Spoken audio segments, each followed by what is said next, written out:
নমস্কাৰ মৰমৰ শিক্ষাৰ্থীসকল আজিৰ ভিডিঅ'টোত আমি আলোচনা কৰিম লেখক তথা কবি যতীন্দ্ৰনাথ দুৱৰাৰ মগনিয়াৰ কথা কবিতাটি গতিকে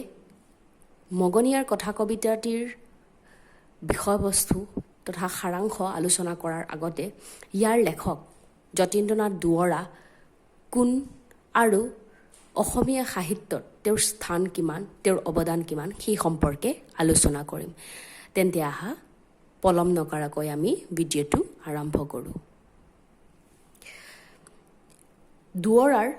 জন্ম হৈছিল 1892 চনত শিৱসাগৰৰ আমোলাপট্টিত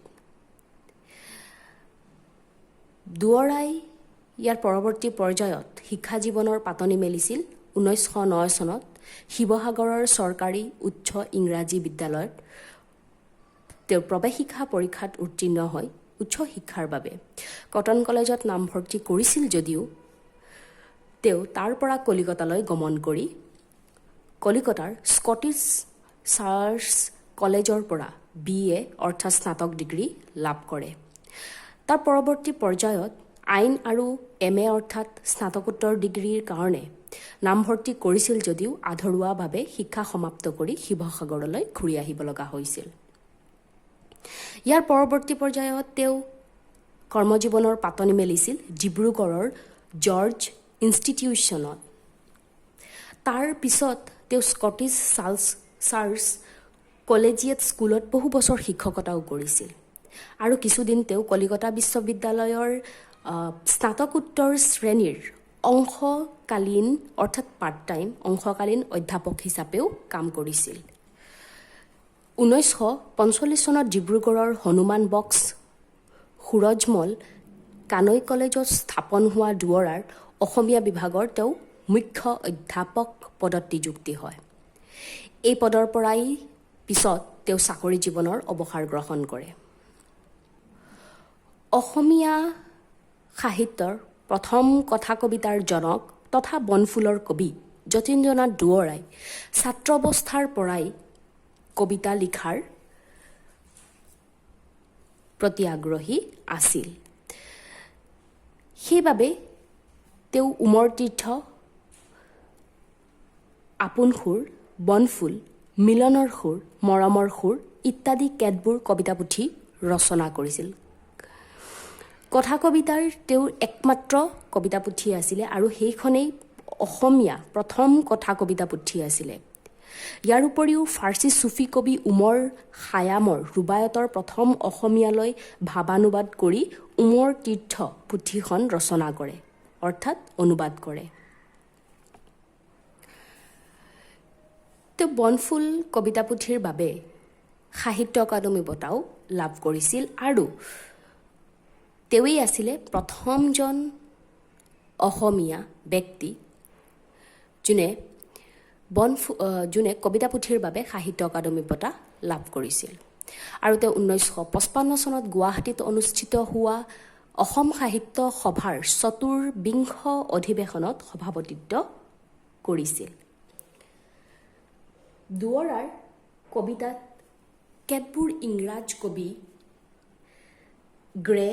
শেলী টেনিছন ৰুছ কবি আইভান তুৰ্গেনিভ আৰু পাৰ্চীয় কবি উমৰ খয়ামৰ লগতে হাফিজৰ প্ৰভাৱ দেখা যায়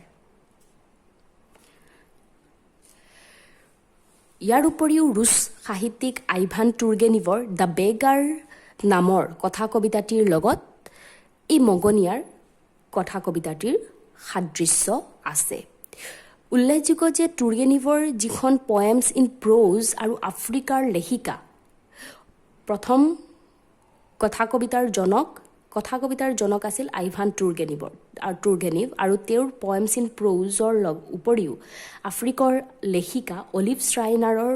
ৰচনাৰ আলমত সেই ৰচনাৰ বিস্তৃত লৈহে যতীন্দ্ৰনাথ দুৱৰাই কথা কবিতা ৰচনা কৰিছিলে কবিৰ অৰ্থাৎ দুৱৰাৰ কবিতাৰ মূল সুৰ আছিল ব্যক্তিগত বেদনা বা অভিজ্ঞতাৰ উপৰিও কাৰুণ্যতা অৰ্থাৎ ব্যক্তিগত জীৱনৰ হা-হুমনীয়া নিসংগ জীৱনৰ গভীৰ বেদনা আৰু সংসাৰৰ তিক্ততাই চেলিৰ দৰে তেওঁৰ আঁতুৰ কৰি তুলিছিল আৰু সেই ভাৱ কবিতাবোৰত মূৰ্ত হৈ উঠিছিল। আৰু বেজবৰুৱাৰ যতীন্দ্ৰনাথ দুৱৰাৰ কথা কবিতা সম্পৰ্কে কেতবোৰ পণ্ডিত তথা লেখকে বিভিন্ন ধৰণৰ সংজ্ঞাও আগবঢ়াইছিল। এই ক্ষেত্ৰত ডক্টৰ বাণীকান্ত কাকতিয়ে কথা কবিতা সম্পৰ্কে দুৱৰাৰ কথা কবিতা সম্পৰ্কে কৈছিল, মন্তব্য কৰিছিল যে দুৱৰাৰ কথা কবিতাসমূহ বেদনাগধুৰ জীৱনৰ ইতিকথা স্বৰূপ কবিৰ জীৱনৰ উপলব্ধিৰ সোপান। আৰু অৱশেষত দুৱৰাৰ মৃত্যু হৈছিল 1964 চনতেই শিৱসাগৰত। এইখিনি আছিলে যতীন্দ্ৰনাথ দুৱৰা সম্পৰ্কে সবিশেষ কথা। আশা কৰোঁ তোমালোকে ভালকৈ দুৱৰা সম্পৰ্কে জ্ঞান ল'ব পাৰিছা। আজিলৈ ইমানতেই। আগন্তুক ভিডিঅ'বোৰত মগনিয়াৰৰ বাকী থকা অংশখিনি তথা কথা কবিতা সম্পৰ্কে আলোচনা কৰিম। আজিলৈ ইমানতে, ধন্যবাদ।